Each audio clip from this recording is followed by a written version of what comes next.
With the Connor Bedard show underway at the 2022 World Juniors, I thought it would be a good time to look at who might be the top 10 picks of the upcoming 2023 NHL entry draft.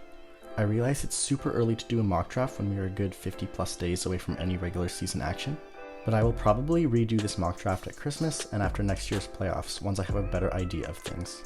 For now though, since no teams have actually played, I'm going to be using JFresh's wins above replacement roster builder standings projections to project the bottom 10 teams.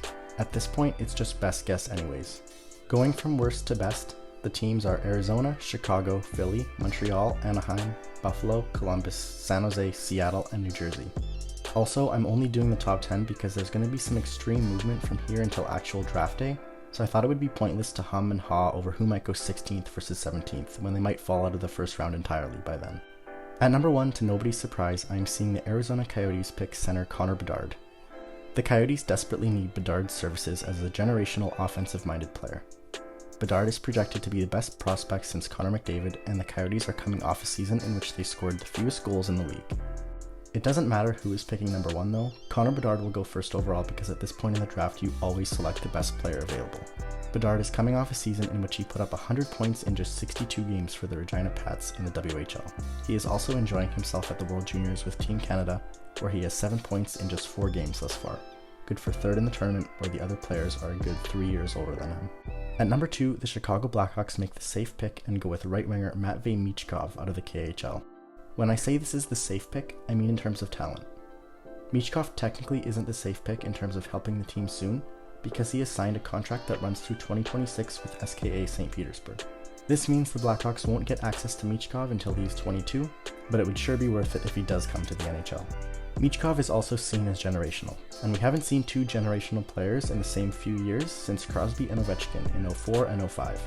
The Blackhawks are likely going to be a bad team for a while, as they are just formally starting their rebuild. I think they can be patient and wait for Michkov, and in the meantime, stockpile some elite talents through the drafts.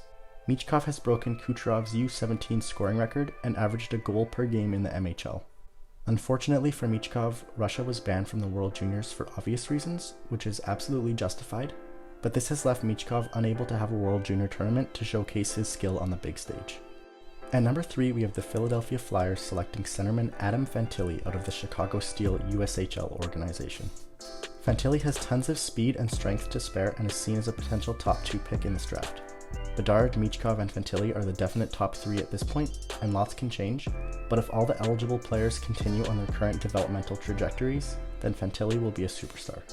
Some comparables for Fantilli's game is Barkov and Lindholm.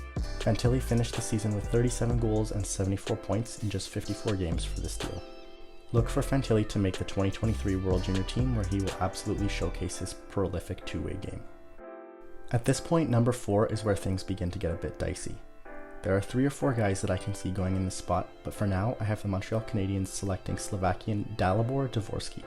Dvorsky was second in points on AIK junior team with 40 in 33 games, despite being 2 or 3 years younger than the rest of the team, and had 3 points in 17 games with the men's team. He actually has a June 2005 birthday, so he's only a few months away from qualifying for the 2024 draft. With Dvorsky, you're looking at a player who possesses a great shot, great passing, and really high intelligence. He is currently playing with Slovakia in the 2022 World Juniors and has a goal and an assist in 4 games thus far. Plus, wouldn't it be great for hockey if the Canadiens had 2 Slovakian superstars in Slafkovsky and Dvorsky? At number 5, we have the Anaheim Ducks selecting centerman Brendan Yager from the Moose Jaw Warriors out of the WHL. Yager had 34 goals and 59 points in 63 games with the Warriors this season, good enough for second on his team in goals and 4th in overall points. Yager is shaping up to be a great two-way player, and like Dvorsky, you're also looking at a young player with a really well-developed shot and high hockey IQ. No World Junior showcase for Yager yet, but maybe this coming year, and definitely in 2 years. Yager did, however, represent Canada at the Ivan Hlinka Gretzky Cup this August and finished second in the tournament in points with 9 in 5 games. At number 6, we have the Buffalo Sabres selecting Leo Carlsson from Örebro of the Swedish League.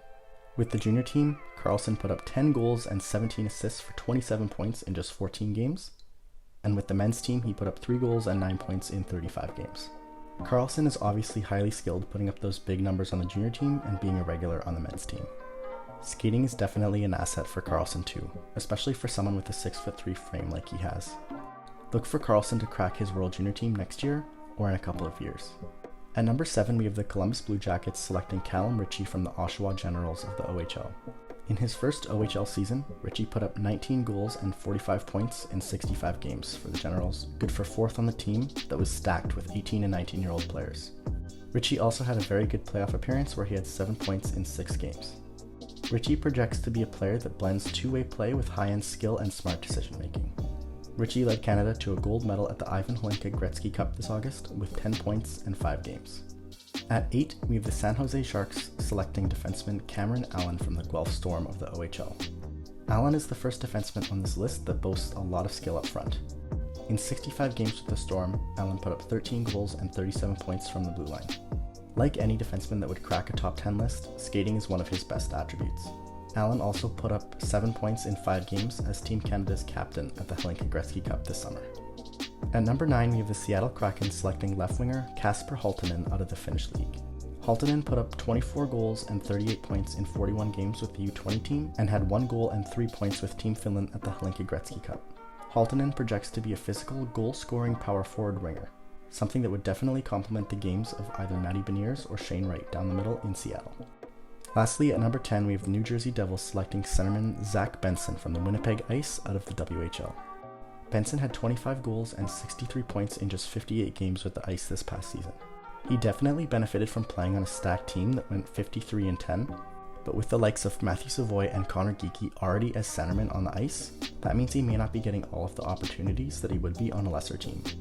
But Benson can also play some wing, so he's pretty versatile. He has high skill and offensive instincts, and at the Hlinka Gretzky Cup this past year, Benson tied for 4th on that Canadian Hlinka Gretzky Cup team that I keep mentioning. That's it for today's video. Like I said, I will revise this around Christmas and after the conclusion of the playoffs. But this was really fun to make almost a year early. If you enjoyed, please consider subscribing. It would help out the channel a lot. Thanks for watching. Take care, everyone.